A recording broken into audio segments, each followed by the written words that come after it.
Welcome back to The Great Expanse by John Bat 426 here on YouTube. It is always a pleasure to record these videos, to edit them, fine-tune them, put my unique spin on them for your viewing pleasure, for your listening pleasure.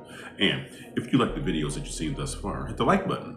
Share these videos with other people that you know that like comic book related stuff as much as you do. Subscribe to the channel, hit that bell for notifications. Which one? All. Not personalized or the one underneath, but all, so the next time a new video is dropped, you'll know about it second. I'll know about it first. See, I like the forearms, almost as big as the biceps. Maybe that's not a good thing. One rep jam. Now, I got all my pleasantries out the way in one breath. Now, I'm going to do an MCU News Mash-Up. Okay, because I'm not that interested in this. Like, this article doesn't jump off the page. Now, you already know what the video is about because you clicked on the thumbnail. All right, MCU's Blade film update surfaces, and it's good news. Now, the reason why that is a deceptive title is because anything about a Blade film that's not starring Wesley Snipes, if it's being noised abroad that they're going forward with it, that's actually bad news. Because you don't downgrade, you upgrade. Now, the Blade trilogy from the late 90s into the early 2000s with Wesley Snipes were phenomenal movies. They were great. I think the second one is probably my favorite movie, Blade 2, or whatever. But there have been talks about Mahershala Ali being cast as Blade. He was signed on to play Blade. I don't know if it was for one movie or several movies, but it was hell. Mahershala was locking himself into his trailer. They were rewriting the movie multiple times. There was one where he was going to be the fourth lead in a Blade movie. The character of Blade was going to be the fourth lead and the movie would be named after him. How stupid is the MCU? How stupid? Until finally Mahershala Ali said, "I'm done." Or so we thought. So let's get right to this article. The website is gamingbible.com. I don't think I've ever read any articles from them. And the author is Sam Cawley. Blade has technically already made his debut in the Marvel Cinematic Universe, but not in his own film, which is still going through hell behind the scenes. So it's still going through hell. Taking over from Wesley Snipes, who presumably played the character for the final time in Deadpool and Wolverine, it'll be Mahershala Ali stepping into the Vampire Slayer's shoes next. Okay, so maybe he's still attached to the project. I don't know. Mahershala Ali's version of the character made an off-screen appearance during the end-credit scene of Eternals, and later appeared in What If Season 3, and Marvel Zombies, where he wielded the power of the Moon Knight. I didn't watch those, so I have no context for that. All right. Production on this live-action outing, though, is in shambles, changing hands several times and having to have its script rewritten. Apparently, both Mahershala Ali and Kevin Feige have been livid with the developments, but Ali is still reportedly on board with bringing the character on life. Reportedly. A brief but promising update has since been shared, though, coming from actress Mia Goth, who will also be starring in the film. Now, why would that be good news? Like, wouldn't we want news from Mahershala Ali or Kevin Feige himself? Mia Goth? In an interview with Elle magazine, Goth briefly spoke about the upcoming MCU project, saying it's for the best that it's taken the time that it has. They want to do it right. While the constant delays have been frustrating, I think most MCU fans would agree with Mia Goth that it's for the best, as Blade is a character that deserves to be handled with respect and care. Okay, first of all, I think the MCU is clueless.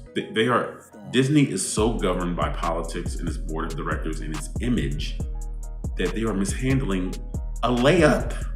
Blade is a layup. It's a vampire movie. Blade is a hybrid vampire, human vampire, okay? All you need are swords, weapons, blood, gore, and R rating. It's not difficult. It's not hard. We arguably wouldn't even have the MCU if it weren't for Blade. As before it became the titan that it is now, Marvel ran into several financing problems, resulting in it lending the rights to its IPs to big production studios. From those arrangements, Blade, 1998, came to be and made a case for more Marvel superhero films to be made. That is true. Okay. Marvel Studios reportedly has big plans for the character beyond his solo film as well, as rumor has it that the Midnight Suns will be assembled at some point in the MCU's future.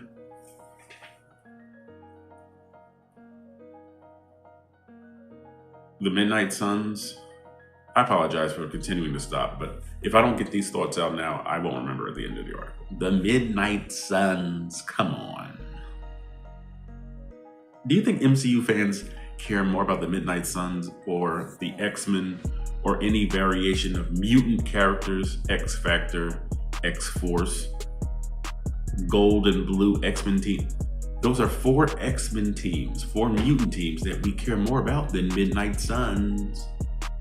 Imagine it was almost like, it was a version of X-Force where it was almost like SEAL Team 6. It was almost like the Navy SEALs of X-Force. It had Wolverine, Deadpool, I think Psylocke was in it, and Phantom X, who was a very captivating mutant character. We care about any version of the X-Men. I would even prefer to see an Alpha Flight project than the Midnight Suns. The Midnight Suns are like the Avengers, but are composed of the darker and often supernatural Marvel heroes such as Doctor Strange and Ghost Rider. Reports claim the MCU's version of the team will closely follow both Blade and Oscar Isaac's Moon Knight, which is great news for fans of the latter show, which sadly hasn't received the 2nd season yet, and probably never will, because it's about Moon Knight, and nobody knows who Moon Knight is. Now, according to the comic books, Ghost Rider is a member of the Midnight Suns. That's intriguing. Ghost Rider is an intriguing character. But you know how Marvel and DC kind of borrow ideas from one another? Midnight Suns. Doesn't that sound like Justice League Dark? It's a team composed of the darker characters, the ones with the, I don't want to say esoteric powers, but they kind of flirt with the mystical, you know what I mean? That's what Midnight Suns sounds like. Keep on waiting, MCU fans. Blade will get his time to shine sooner or later, and hopefully it'll be worth the wait. That article was a waste. Waste. Not W-A-I-S-T, but a W-A-S-T-E. Waste. So these few lines from the actress Mia Goth, who we don't even know is going to play any characters in the Blade movie. We don't have a name. We don't have a character name or a design or a concept art. She says, yeah, they need to take their time. Duh. Who doesn't know that? That wasn't some profound statement. And nor doesn't make me anticipate the Blade movie anymore. So this article was kind of whack. All right. Now, the second article, which is part of the double up, because the first one was about Blade, this one is about this, okay? Ant-Man 2 actor Lawrence Fishburne wants to return to the MCU as the X-Men's Charles Xavier. Furious Styles from Boys in the Hood wants to be Professor X of the X-Men. This website is comicbookmovie.com. The author is Mark Cassidy. The Matrix star Lawrence Fishburne joined the Marvel Cinematic Universe as Dr. Bill Foster, aka Black Goliath / Giant Man, in 2018's Ant-Man and the Wasp, but it ended up being the renowned actor's only live-action MCU appearance. He did voice the character in What If, despite rumors that he was set to reprise the role for Ant-Man and the Wasp: Quantumania, but instead they went with another minority actor, Jonathan Majors, who played King the Conqueror. Though there's always a chance Foster will return in a future project, Quantumania's box office underperformance and critical reception means a 4th Ant-Man movie is unlikely to happen, at least not anytime soon. And something tells us Fishburne isn't exactly waiting by the phone anyway. Even so, it seems the actor would like the opportunity to return to the MCU, but as a completely different character. During a Matrix reunion panel at New York Comic Con on Sunday, Fishburne threw his hat in the ring to play Professor Charles Xavier in Marvel Studios' long-awaited X-Men reboot. Let's see if I can do a Fishburne's voice. I know that they're talking about the X-Men now. So at this point, nope, can't do it. I want one of two things. The first thing would be, what do you think about Lawrence Fishburne as Professor X?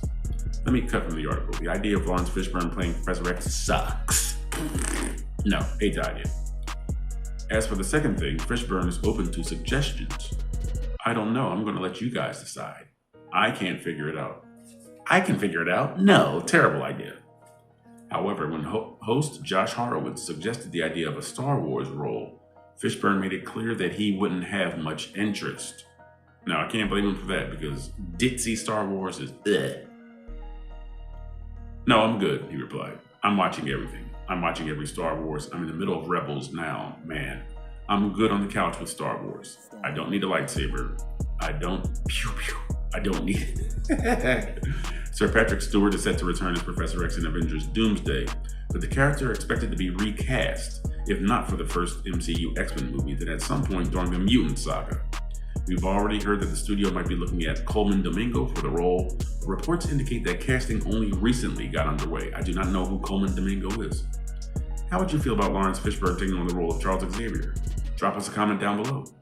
Michael Leslie is working on the X-Men script. We expect another writer to join him at some point, and Thunderbolts director Jake Schreier recently confirmed that he will helm the project. The Thunderbolts director? He's doing the X-Men instead of the Russo brothers? What? Why? What? Why? I can't say anything about it, but we've started work on X-Men, and that's obviously very, very exciting, Schreier revealed during a recent interview with Empire. There are so many things that I didn't know about before I started Thunderbolts. The biggest learning curve for me was the proportion of the action to the more emotional, character-driven scenes, and how, even though it's more shooting days than I've ever had, they get eaten up quite quickly by the action stuff. By the time we got to the end of it, it felt like, oh, now I feel like we get how to do this a little bit better. A recent rumor claimed that the movie is scheduled to hit theaters on May 5th, 2028. Now that is very exciting news. May 5th, 2028, that's 2.5 years from now, all right? People have been chomping at the bit for information on the X-Men. The X-Men, that's the future of the MCU right now. Yes, Doomsday, Secret Wars, they're incorporating bigger components of the Marvel Universe into the MCU. Fantastic Four, X-Men, Doctor Doom primarily. Doctor Doom is bigger than the Fantastic Four, but you really can't have Doom without the Fantastic Four. And the Fantastic Four, they were done so well by Pedro Pascal, Joseph Quinn, Ebon Moss-Backrack, and the spectacular Vanessa Kirby, as well as Ralph Ineson and the actress who played Silver Surfer. I do not know her name off the top. But the X-Men is where it's at. The X-Men is the future of the MCU. The Mutant Saga, if done correctly, will propel the MCU back to its high standard of quality filmmaking. If they can keep all the agendas out, if they can stop with the, I don't want to say woke stuff because woke had a different meaning, you know what I mean? But if they can stop with the gender politics and the force feeding of female characters in place of male characters, female characters being superior to male characters instead of working alongside male characters. Dumb stuff. If Disney can stop with the dumb stuff, they can go back to new heights. They can go back to quality filmmaking. Superhero fatigue would just be a passing phase. It'll be a cold spell or a dry spell in movie making. I don't have superhero fatigue. I have bad movie fatigue. And a lot of those bad movies have come courtesy of the MCU. Some of the movies were so bad I didn't even want to watch them based on the trailers. I did not see the Marvels because I didn't want to. No, didn't look good. Nope. I did not see Guardians of the Galaxy 3 in the theaters because it didn't look that good. Now I saw it on Disney Plus and it was okay, all right? But there are a lot. The aforementioned Ant-Man and the Wasp, not Ant-Man and the Wasp Quantumania. But remember, this article was about Lawrence Fishburne playing Professor X. Ant-Man and the Wasp, weak. Ant-Man and the Wasp Quantumania, not quite a thumbs down, but not exactly a thumbs up. So it's sort of a teetering thumb. We want the X-Men. Lawrence Fishburne, I respect your body of work. Ever since Apocalypse Now, and I think 1979, I think that was Lawrence Fishburne's first role. Yes, a movie with Marlon Brando. A young Lawrence Fishburne was in that movie, okay? I respect what you've done in Boys in the Hood, as Furious Styles, and of course the movies from their deep cover, Predators. He was the voice of the Silver Surfer in Rise of the Silver Surfer, Fantastic Four, Part 2 in 2007. I respect your work, Lawrence Fishburne. But to bestow the honor of Professor X on you, bad casting choice. Sorry. No, I don't want you as Professor X. No. Now, do I mind you having a role in the X-Men saga or the Mutant saga? No, I don't mind you having a role, but Professor X? No. Shall I give reasons why? I don't think you have the look of Professor X. I'm not saying that I'm limiting your range as an actor, but in the fatherly role, I saw you as Bill Foster in Ant-Man and the Wasp. But maybe that's not a fair assessment because it was such a bad movie. You played a father in Boys in the Hood. I felt that your connection and your on-screen chemistry with Cuba Gooding Jr., but I just cannot picture you playing Professor X. I can't. I'm sorry. I can't. You speak very articulately, but I don't like you in that role. Sorry. I'm gonna just leave it at that. Okay. Now, as far as the MCU is concerned, there are a lot of concerns because of the underperformance of Captain America: Brave New World, Thunderbolts, and as great as Fantastic Four: First Steps was, I think it underperformed. It wasn't a flop, but it underperformed at the box office because of the aforementioned superhero fatigue. Now, we do know that Neja 2, I believe, the Chinese animated movie, that was a hit, okay? That just blew audiences away. Even Superman from Warner Brothers, it didn't really blow audiences away, so there is sort of a lethargy when it comes to the MCU and the DCU right now. But I believe I have the solution. This hit me like a bolt from the blue while I was at work earlier today, and I'm actually going to do this one time. I'm going to timestamp when I'm recording this. It is October 15th, 9:50 p.m. Eastern Time. That's the timestamp. I'm saying this here first. The MCU would blow minds. They would, I don't want to say make cinematic history, but I believe in addition to the Mutant Saga, the MCU would greatly benefit from a Galactus prequel trilogy. All unique characters, all unique stories. We show Galactus harkening back to what Galactus said when he first met the Fantastic Four. I was once little like you, billions of years ago, a man from another world, before this relentless, eternal hunger. And remember, in Fantastic Four: First Steps, Galactus was trying to shun the curse of having to devour planets just to be sustained, okay? So if you would make a Galactus prequel trilogy, you can come up with your own rules, your own characters. This could be like a Star Wars original prequel or original trilogy. This could be like its own thing. It does not have to be connected to the MCU because Galactus predates the Marvel universe. I mean, the current universe of Marvel comics. You can come up with whatever you want to come up with. You can make your own rules. You can make it as action-packed as Star Wars. You can make it as epic or as structured as Star Trek. You can do whatever you want with it, but you could make it so epic. You can include those other cosmic beings from the Marvel universe. Who knows, maybe Galactus grew up with the Living Tribunal before he became a celestial entity. Maybe he knew who the Celestials were before. You can go almost anywhere you want. A Galactus prequel trilogy before he became the large devourer of planets, I think would be a blockbuster. A trilogy all to itself. Remember where I timestamped it, October 15th, 9:50 p.m. Now, that was our MCU News Roundup.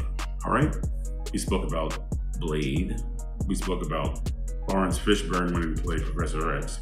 And my idea, which I think is a fantastic idea, a Galactus prequel trilogy before he becomes the Devourer of Worlds. You can make up your own rules for the universe because remember, his existence comes before the current continuity of the Marvel Cinematic Universe. You can make up your own rules of time and anything else. You can just explode with imagination. Josh Friedman, you would do fantastic in this.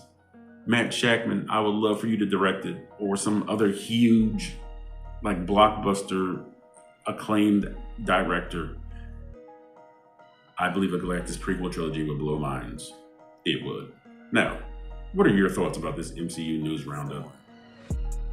Leave a comment, leave a dissertation if necessary. In other words, be as wordy as you need to be. Now, David Brent, please let them know where those comments or those wordy dissertations go, sir. Thank you, Mr. Brent. Burnham Hall's finest, The Office UK. Do your part, I'll do my part. So The Great Expanse by John Bat 426 can and will expand is in the name.